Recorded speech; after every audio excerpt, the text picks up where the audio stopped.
Voy a pasar a Mario ahora, página 19. El mensaje,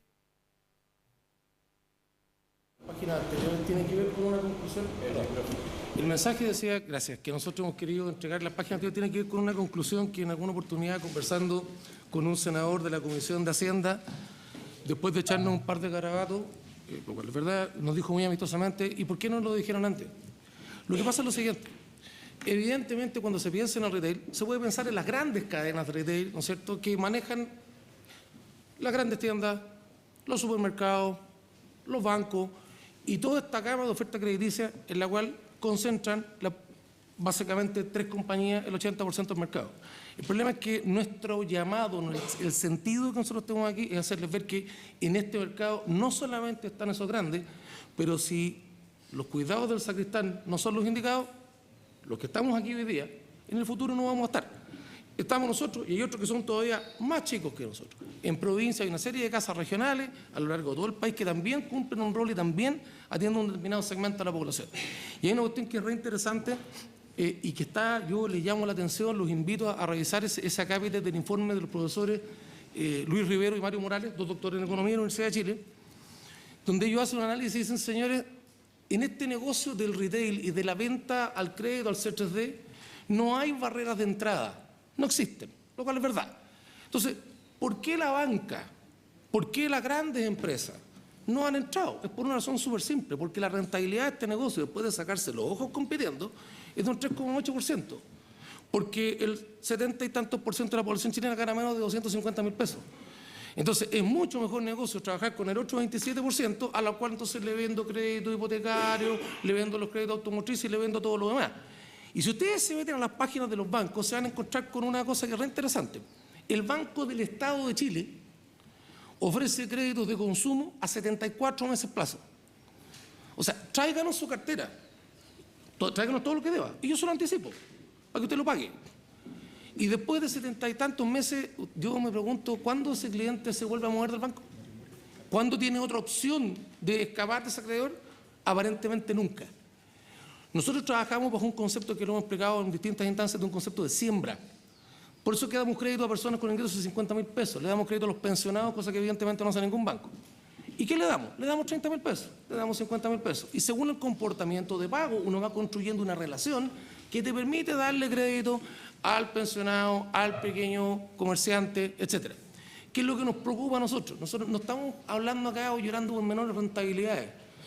Y tenemos claro que es un hecho político que la tasa de interés tiene que bajar. Independientemente de decir que hay que acordarse también que la tasa de interés no la fijamos nosotros. Nosotros no tenemos nada que ver en la fijación de la tasa. La tasa de interés es un costo del dinero que viene informado básicamente por las operaciones de la banca. Y sería súper interesante, señores diputados, que ustedes le pudieran preguntar a la superintendencia cómo es que fijan esa tasa de interés corriente, de dónde sale, cuál es la información que verdaderamente contiene. Y yo creo que se van a hallar más de alguna sorpresa. ¿Qué es lo que nos preocupa? A nosotros nos preocupa algo que no lo decimos nosotros, lo dijo el Banco Central, ¿no? Entidad autónoma establecida en la Constitución. El Banco Central dijo en un informe de enero de este año lo que aparece ahí. En la práctica, sin embargo, la baja de la tasa podría materializarse en un porcentaje de hogares excluidos del sistema financiero formal.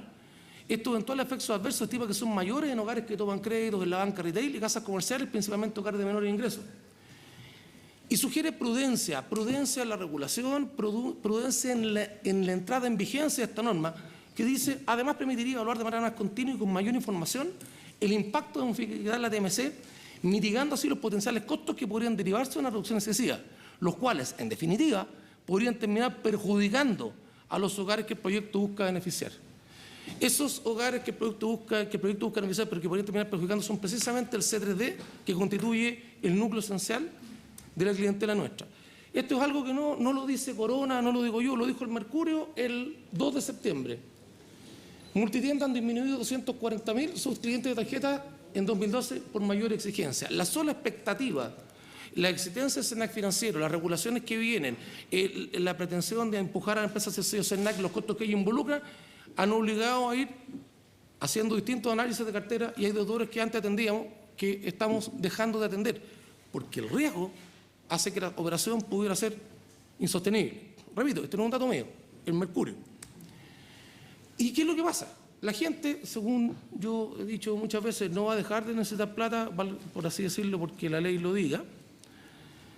Y yo creo que aquí hay algo que, si ustedes me permiten, yo había pedido que funcionara esto con un hipervínculo, desgraciadamente no está. Pero lo tienen ustedes, está el link en la carpeta. Este es un reportaje que salió en Chilevisión respecto de un mecanismo que se llama el gota a gota, del cual, cuando nosotros hicimos ver al senador Novoa y al ministro Robledo, dijeron que no conocer su existencia. Bueno, la prensa ya sabía de esto hace varios meses atrás. En las ferias libres operan prestamistas colombianos que a la gente que se está quedando fuera del crédito formal le entregan plata, dinero en efectivo, y le comienzan a cobrar, por eso es un gota a gota, al día siguiente. Y la tasa de interés puede llegar a elevarse al 1000% al año. Eso, aparte de las presiones indebidas, aparte de las amenazas. Yo lamento mucho que no haya funcionado el link para haberlo podido ver, pero por Dios que ahí ustedes lo tienen. Pero sí, ya se ha descubierto, eso lo dice el OS9, que hay, pero lo que estamos diciendo es lo siguiente. O sea, la gente, si la gente que recurre al crédito más modesto deja de tener acceso al crédito formal, no por ello va a dejar de requerir necesidades no va a dejar de tener necesidades de financiamiento. Y yo creo que es un punto al cual vale la pena ponerle atención. Aquí hay un tema que es re interesante. Nosotros hemos pedido un estudio a la consultora ECOS que nos puede ilustrar lo quiero ilustrar con un par de láminas, y es el Banco Central llevado a la realidad. El estudio del Banco Central, al cual nosotros hemos hecho referencia y del cual nos parece que sería súper importante pedirle al banco una actualización, porque este informe es de principios de este año y ya ha transcurrido prácticamente el año completo. Al llevarlo esto a manzanas censales, la tasa vigente, eso es lo que ocurre en Coyhai, que las áreas que están marcadas en negro son sectores de la ciudad que hoy día no tienen acceso al crédito con la tasa de interés que hoy día existe, ¿ya? Por la informalidad en empleo, por todas estas circunstancias. Ahora, si yo aplico y bajo la tasa al 39%, se me agregan a toda esa zona excluida del crédito todo lo que está marcado en rojo. Y si la tasa, conforme uno escucha voces, yo delante escuchaba un planteamiento de que la tasa hay que fijar en un 20%, cuando uno baja la tasa al 35%, lo que pasa es eso. ¿Eso es 35 o 20? Eso es al 35%, según indica ahí arriba, al 35% de todos esos segmentos, de acuerdo utilizando la información de las manzanas censales, de los ingresos por familia, toda esa gente queda excluida del crédito. Y si yo me voy, por ejemplo, si yo me voy, por ejemplo, a la Florida está en negro, lo que está en negro hoy día son sectores muy pequeños que no tienen acceso al crédito. Me voy al 40% y ya comienza a pasar eso. Me voy al 35% y lo que me pasa es eso. ¿Quién es ECOS? ECOS es una empresa consultora, que yo puedo poner todos los antecedentes de ustedes de cómo se hizo la metodología de análisis de este tema. Este es Cerro Navia hoy día. Esos son los sectores que están marcados en negro, son los que no tienen acceso al crédito. Pero si yo bajo la tasa al 40, lo que pasa es eso. Y si bajo la tasa al 35, lo que ocurre es eso. Entonces, nuestro planteamiento es el siguiente. Nosotros entendemos, primero, en el contexto global en que nosotros partimos hablando de la posición de Cristian, la Polar produjo un terremoto, y produjo un terremoto importante en términos de credibilidad de la industria.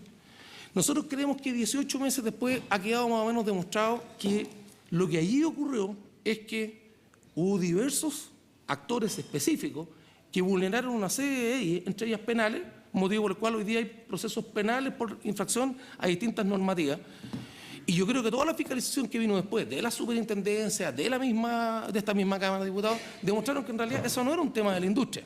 Entonces, esto genera una hecatombe regulatoria, se produce una serie de regulaciones de las cuales nosotros no estamos argumentando acá porque no hayan regulaciones. Es decir, no es el punto. Yo creo que la ley del CERNAC financiero es una buena ley que otorga una serie de herramientas y de instrumentos de transparencia y de información al consumidor.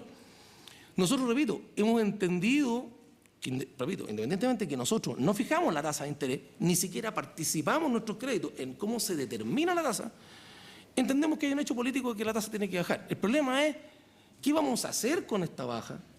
De forma tal que no se produzcan efectos que no lo estamos diciendo nosotros, lo está diciendo el Banco Central.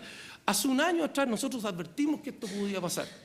Y la verdad es que distintos sectores parlamentarios con los cuales nos reunimos mostraron bastante reticencia frente a lo que nosotros decíamos. Pero ocurre que en febrero viene el Banco Central y dice, pero exactamente lo mismo. Señores, aquí va a quedar gente afuera del crédito. Y va a pasar algo que es más o menos obvio. Si nosotros perdemos clientela, hay un segmento importante de esta serie de empresas, de la cual Corona es una de ellas, que no va a poder seguir compitiendo. Ahora, yo me limito a citar un ejemplo.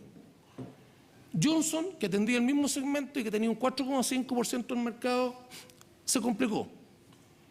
Una gran empresa salió de shopping y por 64 millones de dólares se compró un 4,5% adicional del mercado. Estas concentraciones se producen. Yo creo que los pollos, las farmacias son re buenos ejemplos. Es más, hay una afuera. En España, que es una economía un poquito más grande que esta, hay una tienda de retail, el Corte Inglés. Quedó una. Entonces, nuestro llamado es a hacer los análisis con las entidades técnicas del caso para que esta regulación, si bien es cierto, acoja el sentimiento que nosotros entendemos de parte de que los costos del crédito van a ser excesivos, pero haya un equilibrio en los puntos que a nosotros nos parece que son necesarios y que vas a explicar. Primero, la tasa de interés corriente que se está tomando en consideración para estos efectos, yo conozco, he conversado gratamente 10 veces con don Eugenio Tuma, que es el autor de esta idea fundamental, en términos de que él nos dice, sí, lo que pasa, nos dice, es que entre 0 y 200 UF no hay negociación. Entonces, yo, ¿por qué quiero que se tome la tasa de 200 a 5.000? Porque entre 200 y 5.000 hay un poder de negociación del que negocia el crédito de sectores más pudientes que yo quiero que beneficie a los sectores de menor recursos. Y puede no dejar de ser razonable, pero ocurre lo siguiente, la tasa de operaciones entre 200 y 5.000 UF es una línea recta en el curso de los últimos 10 años pegada en el 18%. Y evidentemente, la tasa de interés de crédito de 4,5 a 100 millones no puede ser referencia para créditos de 20.000 pesos, porque ocurre que cuando nosotros hablamos de que tenemos líneas que llegan a 250.000 pesos, esas líneas no son un préstamo de 250.000, son distintos microcréditos de 10.000, de 15.000, de 18.000, de 30.000 que configuran un saldo promedio. En el caso específico de la empresa que yo represento, en Corona, el saldo promedio de las cuentas corrientes es de 180.000 pesos. Eso es lo que se acumula en la cuenta. Entonces, informar esa tasa por operaciones de hasta 100 millones a nosotros nos parece que es un error. Y creo que debe revisarse el contexto de cuál es la tasa de interés corriente que sirve de base a esto. Y desde ese punto de vista, ustedes yo creo que se van a dar cuenta, si ustedes consultan cómo está construida esa tasa, se van a dar cuenta que esa tasa incluye solo operaciones de los bancos, solo en Santiago, no los de las tarjetas. O sea, tiene varias especialidades que hacen que esa tasa no sea un reflejo de mercado. Por ponerlo de algún ejemplo, o sea, utilizar la tasa de interés corriente de operaciones de 205.000 para fijar el interés de los créditos de 20 lucas puede ser tan razonable como usar el precio de la harina. O sea, no tienen ninguna relación.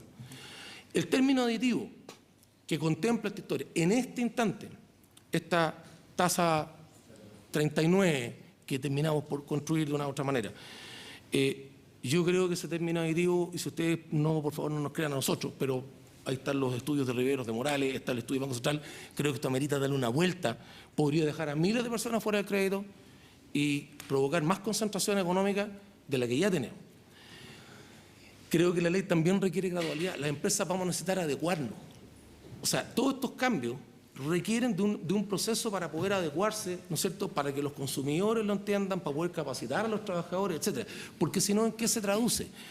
Hay otro efecto que ustedes probablemente no se visualiza cuando yo hago una primera vez el proyecto, y es que nosotros trabajamos con recursos propios. Nosotros ni somos bancos, no captamos dinero del público, ni estamos en la bolsa. Trabajamos con plata propia y con plata que nos prestan los bancos. Bueno, ¿qué creen ustedes que ha pasado con los bancos? Desde que se anunció la baja de la tasa máxima convencional, uno se junta con los bancos y le dicen, ¿saben qué pasa? Que la viabilidad de ustedes ya es más dudosa, entonces hay que te vamos a doblarte el spread, guacho. O no te vamos a ampliar la línea, o te vamos a restringir la línea. Mira, si es que no quiebran en 2013, en 2014 conversábamos. O sea, se produce ese efecto. Ahora, ¿qué hace uno para bajar costos fijos? ¿Despido gente? Es una herramienta. No la hemos ocupado. No la hemos empleado. Nosotros para el 2010 tuvimos 11 sucursales terremoteadas, no despedimos un solo trabajador. Lo conservamos a todos. Las empresas requieren tiempo para poder adecuarse, entendiendo que la tasa va a bajar. Si es un hecho que nosotros ya asumimos. Y por último, hay un tema que a nosotros nos parece que no es menor y que lo hemos dicho en varias instancias y no sé si esto se ha entendido. Podría ser que este mecanismo, una vez que yo lo aplique, empiece a producir algo que ya lo dijo el Mercurio en un titular, 240.000 deudores para afuera del crédito formal. Podría ser que fueran 300, 400.000, no lo sabemos. ¿Y qué hacemos cuando eso pase? ¿Qué mecanismo contempla la ley? ¿Cómo evito que eso se siga profundizando?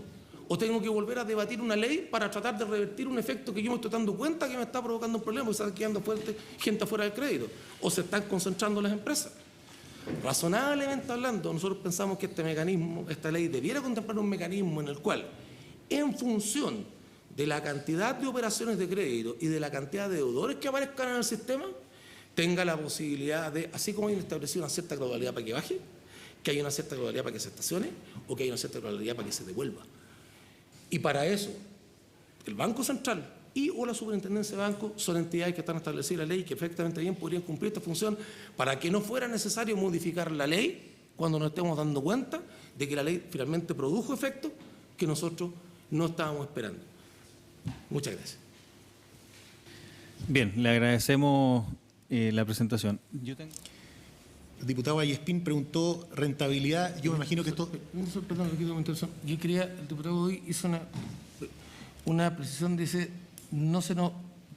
que las empresas no han transparentado los costos sobre los cuales, cómo se constituyen los costos que les impiden poder funcionar con tasas de interés, ¿no es cierto?, que son del 30 o del 20. En un ejercicio relativamente simple, diputado, lo que pasa es lo siguiente.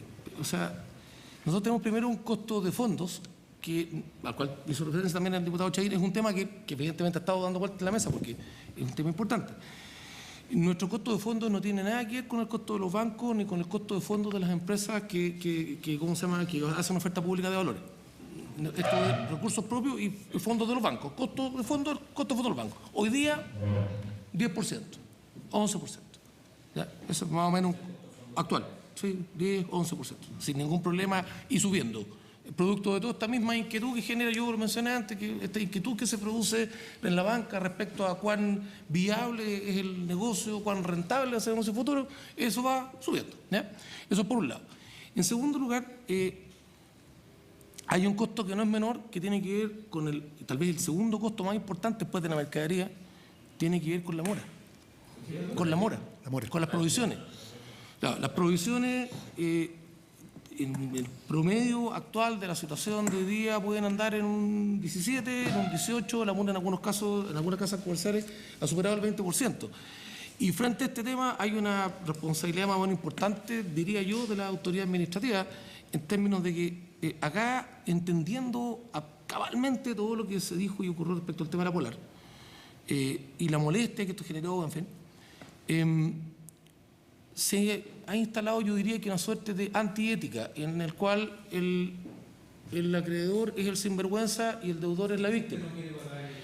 Entonces, ahora, permítanme explicar con un ejemplo qué fue lo que pasó con una ley bien inspirada, ¿no es cierto?, cuando el diputado Chahir decía el borronazo ya pasó. Sí, claro, ahora, pero pasó de la siguiente manera. Eso es una ley que se dicta, ¿no es cierto?, la inspiración con que se dicta esa norma transitoria es que la gente pueda encontrar trabajo, pueda no ser discriminado en los accesos a las clínicas, a los colegios de los niños, en fin.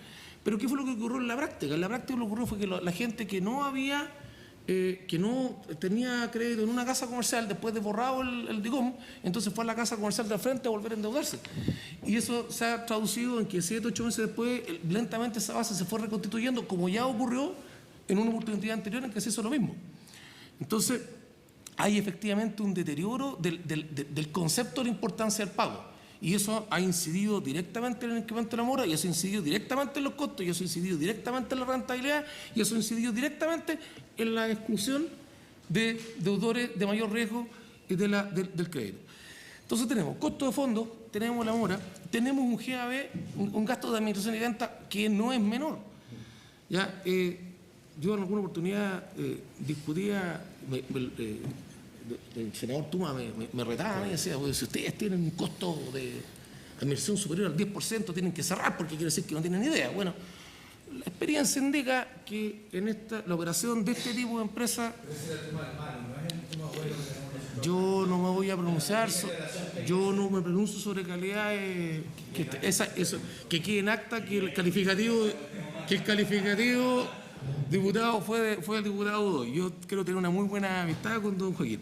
Entonces, bueno, ¿qué es lo que un 22% de gasto de administración y venta? Nosotros nos cabeceamos respecto a algunas empresas para decir, pero ¿cómo dan con estos porcentajes?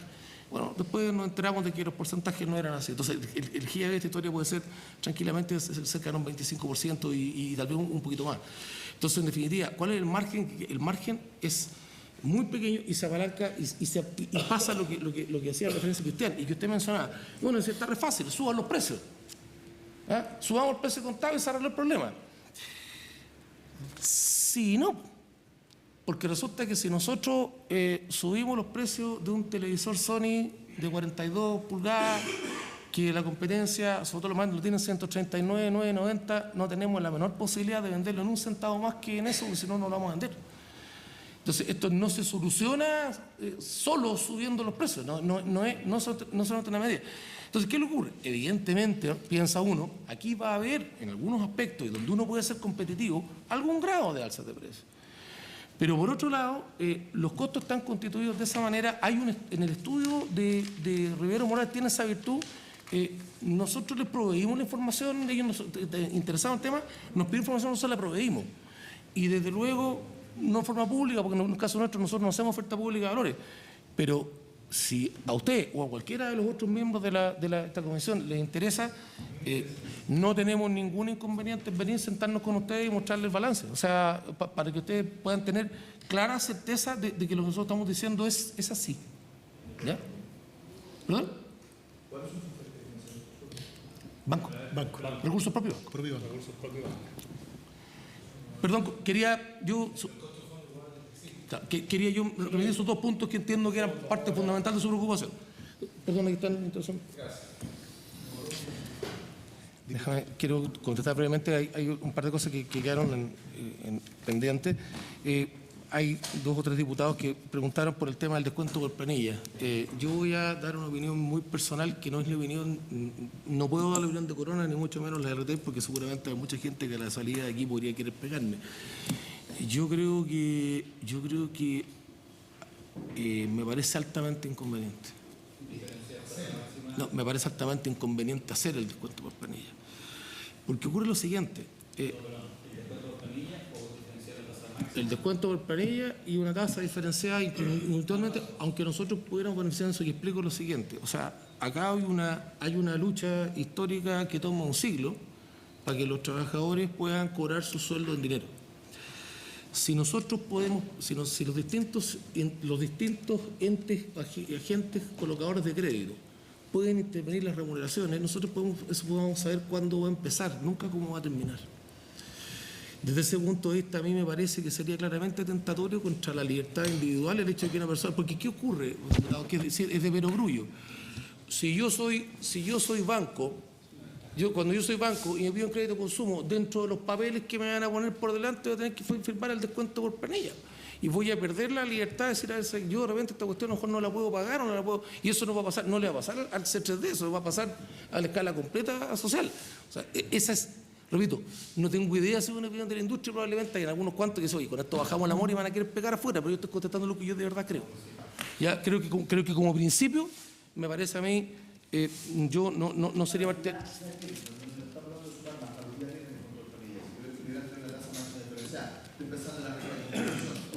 La caja de compensación evidentemente es un... Yo creo que la caja de compensación, y esta es mi personal opinión, yo creo que la caja de compensación de alguna forma se ha desnaturalizado.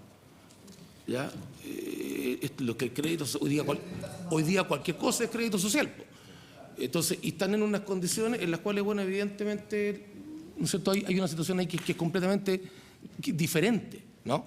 Yo requiero estabilidad en empleo, tengo que tener imposiciones pagadas, tengo que tener un aval, o sea, es un mundo completamente distinto, ¿ya? Ahora, yo quería también, me parece, hay una pregunta esto respecto de... Sí, hay una pregunta sobre la cláusula de aceleración que hizo el diputado Tuma. A ver, en el tema de la cláusula de aceleración le contesto lo siguiente. Primero, nosotros ya el año pasado, cuando se hizo un trabajo de mediación con el CERNAC respecto de lo que el CERNAC estimó cláusulas potencialmente abusivas en los contratos, nosotros modificamos los contratos, digo, nosotros Corona y creo que buena parte de la industria también, en el sentido de que está establecido ya contractualmente que no hay aceleración, sino cuando se han cumplido 30 días de mora. A nosotros nos parece que el proyecto como viene, que contempla esta posibilidad, contempla varios paliativos en términos de cuándo se informa, a mí me parece que eso recoge adecuadamente la situación de la gente que se encuentra en una posición que de repente se le complica pagar. Nosotros en lo particular es un tema con el cual estamos aquí todos a vivir, porque si nosotros apretáramos nuestra cartera el día 16 no le cobraríamos a nadie. ¿Ya? Porque nuestra clientela por definición se atrasa. ¿Ya? Ahora, y sobre esto sí un punto que yo no sé cómo se construyó el mito de que, pero nos juntamos y miramos las cifras cuando ustedes quieran. Yo no sé cómo se construyó el mito de que era bueno que los deudores no pagaran para repactarlo. Que no era bueno que los deudores no pagaran para repactarlo. ¿Ya? Parece haber un mito circulando de que es bueno que la gente no pague y nosotros hacemos un tremendo negocio. Perdón, es una cosa que nosotros no hemos comentado. El 75% de las solicitudes de crédito las rechazamos. O sea, nosotros prestamos plata para cobrar, no para tener gente morosa ni refinanciar. Con la mayor prudencia posible. A mí me parece que una cláusula de aceleración como las que se han estado planteando, de plazos de 5 meses, creo que directamente podría esta moral de pago que ya se ha deteriorado y que yo creo que ha producido varios efectos no deseados, creo que podría ser más complejo todavía el escenario. Y por último, quiero contestarle dos preguntas. Lo de las categorías de los créditos que usted había preguntado creo que está planteado. Uno podría, evidentemente, toda la caracterización, toda la división de los créditos está caracterizada a partir de la oferta. Yo creo que sería interesante mirar qué pasa si uno analizar un poco la demanda de los créditos. ¿Ya? Y por eso nosotros pensamos que es importante las categorías que dividir la super. Por eso, yo creo que ahí hay un tema. Ahora, el diputado Vallespín me hizo un par de preguntas con una que se engancha con lo que dice el diputado Ceroni. ¿Cómo se perfecciona este proyecto? ¿Qué es lo que se puede hacer? Yo creo que un tema importante primero es que la TIC, la tasa de interés corriente que se utilice, sea una tasa de interés corriente que sea más realista. 0 a 5.000 puede ser una opción. Con todos los oferentes nos va a dar un panorama bastante más de mercado de qué es lo que está ocurriendo ahí, va a permitir que la baja sea, por lo tanto, más gradual. En segundo lugar, yo creo que tiene que haber un término aditivo diferenciado dependiendo de los montos de los créditos. Y creo que el término aditivo, como está hoy día, en algunos casos, o sea, si uno ve dónde se gesta la gran cantidad de plata que en Chile se cobra en materia de intereses, bueno, no la cobran las casas comerciales, la cobran los bancos. Entonces, tal vez uno podría apalancar, ayudar a la subsistencia de estos microcréditos al cual apuntaba el diputado Linco y por el cual nosotros abogamos, y tal vez buscar una alternativa de equilibrio, ¿no es cierto?, en los términos aditivo de otros segmentos de crédito que son, ¿no es cierto?, evidentemente más caros y de mayor producción. Ese es otro tema. Ahora, y usted me planteaba que no se da ni es posible retrotraer. Yo creo que sí se puede. Voy a tratar de explicarlo con un ejemplo. Retrotraer la situación, yo hablé hace un rato atrás de que la ley no contempla un mecanismo, la ley baja, la tasa baja, y está contemplando una cierta gradualidad. No, yo estoy hablando de retrotraer, de cómo evitamos que la situación se siga profundizando. Y yo creo que eso yo lo enfocaría de la siguiente manera. Hoy día no, ese mecanismo no está contemplado y sería, yo creo que relativamente sencillo. La misma ley le dice a los oferentes de crédito masivo, en un artículo 31 nuevo, usted tiene que ir a registrarse a la superintendencia. Todos. Vamos a quedar todos registrados, oferentes de crédito masivo. Desde un porcentaje o una cantidad muy menor ya es oferente de crédito masivo. Por lo tanto, la super va a tener la información de los créditos que emitimos todos los oferentes, que hoy día, incluso los que no estamos hoy día regulados por la super. Luego ahí va a haber un banco de datos de información súper importante respecto a número de créditos, quiénes lo están otorgando, número de deudores. Si la información mostrara que hay una caída en el número de créditos y una caída en el número de personas que están quedándose fuera del crédito, que están accediendo a crédito, la misma ley podría contemplar un mecanismo en que fuera la misma autoridad la misma superintendencia o el Banco Central, sobre la base de las caídas que muestre el acceso al crédito, el que pueda modificar el término aditivo. Con lo cual, entre otras cosas, se despolitiza absolutamente el tema, que ha entregado en manos de autoridades estrictamente económicas sobre la base de información, objetiva, y evidentemente haría innecesario, o sea, no sería necesario modificar la ley para poder intervenir en una situación de facto. ¿Ya? Creo que ahí hay un mecanismo que tal vez podría merecer la pena analizarse. ¿Perdón? Pero hoy día, disculpe diputado, hoy día la tasa de interés, ¿quién la fija? Pues si la tasa de interés la determinan los bancos. ¿Ya? O sea, ni siquiera todos los oferentes, porque en este caso lo que estamos hablando aquí es que todos los oferentes de crédito masivo deberían entregar su información. Ahora, crean una cosa, o sea, si que para subir la tasa nosotros empezáramos a rechazar solicitudes de crédito que queremos capturar, porque a la gente nosotros no nos dedicamos a prestar plata, nosotros vendemos productos, o sea, perder la venta comercial para no dar la tarjeta para provocar una subida artificial de la tasa, yo creo que es un tema que es difícil que se dé. Yo planteo que tal vez podría darse una vuelta a este mecanismo. Muchas gracias, espero haber contestado. Sí. 30%. 30% de los ingresos. 30%.